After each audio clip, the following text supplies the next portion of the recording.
Aujourd'hui, Thierry, il a un programme chargé. Chérie, tu peux aller me faire des courses, s'il te plaît? Oui, je vais y aller. Je pars là, dans 5 minutes, j'y vais là. Ça tombe bien, avant d'y aller, on est toujours influencé par un certain nombre de messages. Ça sert pas de comparer. Mais comparer les prix, c'est sérieux. Avec la... Allez Thierry, bouge-toi là! Oui, j'y vais là. Je suis parti là. Un comparateur de prix? Plus besoin, on va chez Auchan. Bon, Thierry, il les reçoit pas toujours, les messages. Non mais tu vas le bouger, ton gros... Ok, d'accord. J'y vais, chérie. C'est bon. Ok. Oh.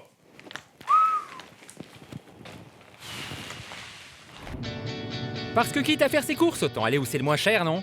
Sauf que visiblement, toutes nos chaînes d'hyper et de supermarchés sont persuadées de l'être moins cher. Alors peut-on faire confiance à leur discours et surtout aux outils qu'elles mettent à notre disposition? C'est ce qu'on va voir. Enfin, c'est ce que Thierry va voir. Dans sa liste de courses, des produits de consommation courante.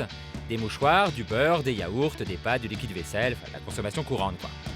Et ça tombe bien, un hyper qui communique beaucoup sur les prix a lancé son propre comparateur de prix. Thierry l'a donc testé en se rendant le même jour dans 3 enseignes différentes. Ah oui Thierry, il est dur à bouger mais une fois lancé, il fait pas les choses à moitié. Il a donc fait les courses 3 fois. Et la plupart du temps, faut avouer, son comparateur ne lui a pas fait à l'envers. Pour son pain de mie par exemple, pas de mauvaise surprise. Thierry a scanné le produit et le comparateur lui a dit que c'était le moins cher dans cette enseigne. Eh bah oui, c'était le moins cher. Bon ok, mais on met quoi sur le pain de mie? Le produit essentiel à tout bon panier. Là aussi, le comparateur de l'enseigne, qui communique vachement sur ses prix, a tout bon. Il annonce 25 centimes de moins que ses concurrents, et bim, 25 centimes et pas un de plus. Mais parfois, on a eu droit à quelques surprises.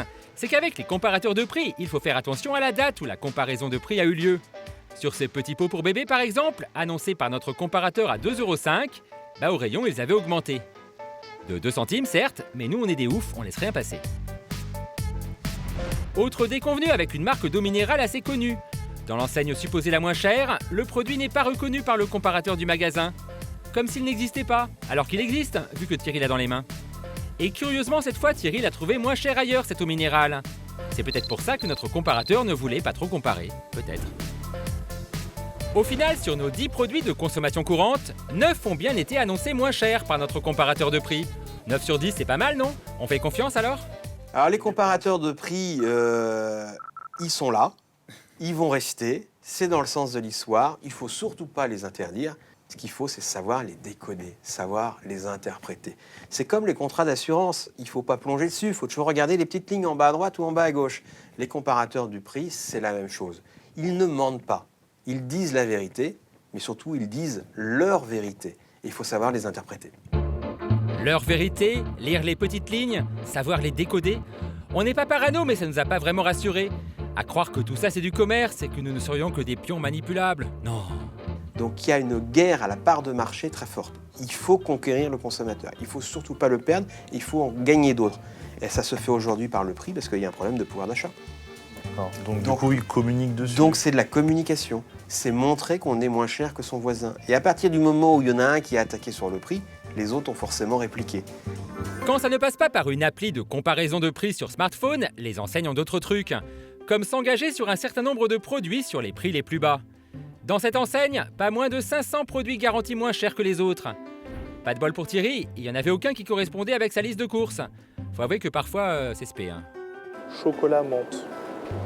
Je suis pas sûr que ce soit les yaourts les plus vendus en France et les plus recherchés, quoi. Thierry, il n'a pas pu comparer les 500 produits, c'était un peu fastidieux. Même si c'est vrai, c'est devenu un spécialiste de l'hyper. Tu remarqueras que les rayons des préservatifs est près du rayon couche. C'est un peu un avertissement. Mais bon, on se dit que s'ils s'engagent sur plusieurs centaines de produits, c'est qu'ils ont vérifié, hein? Bah oui, même que la caissière, elle sait comment. De toute façon, quoi qu'il arrive, il y aura toujours une différence de quelques centimes. Ouais. Moins cher chez nous par rapport à un autre enseigne. Parce que chaque magasin a ses personnes qui vont regarder dans les... Ah d'accord. Tous les magasins ont des gens pour repérer pour les...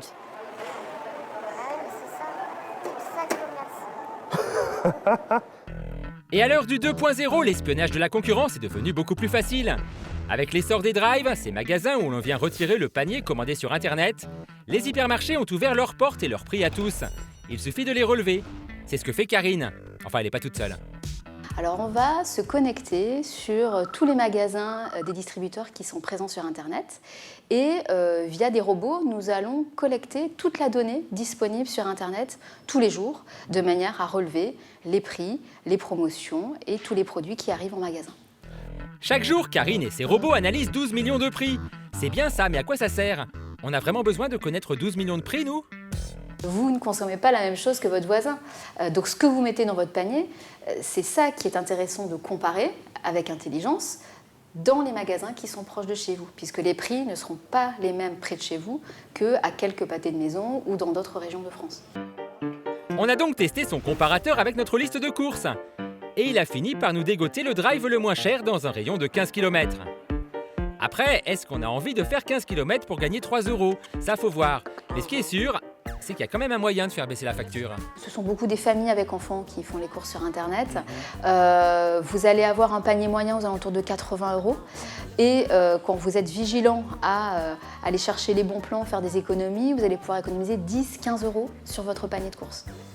Et le top du top de l'astuce spéciale radin, c'est de dissocier ses courses et d'acheter certains produits dans une enseigne et d'autres ailleurs. Certains vont avoir plus de temps à passer sur leurs courses et effectivement pourront partir sur 2 magasins, éclater leur panier en 2 pour finalement maximiser leurs économies. Évidemment, faut être particulièrement organisé et faire ses courses devient un full-time job. Alors faut-il vraiment en arriver là? Notre expert, il a des doutes. Là, vous avez 2 marques de distributeurs, de biscuits. Eh bien, c'est peut-être pas la même composition. Donc peut-être qu'il y en a un qui va avoir de la margarine et l'autre du beurre.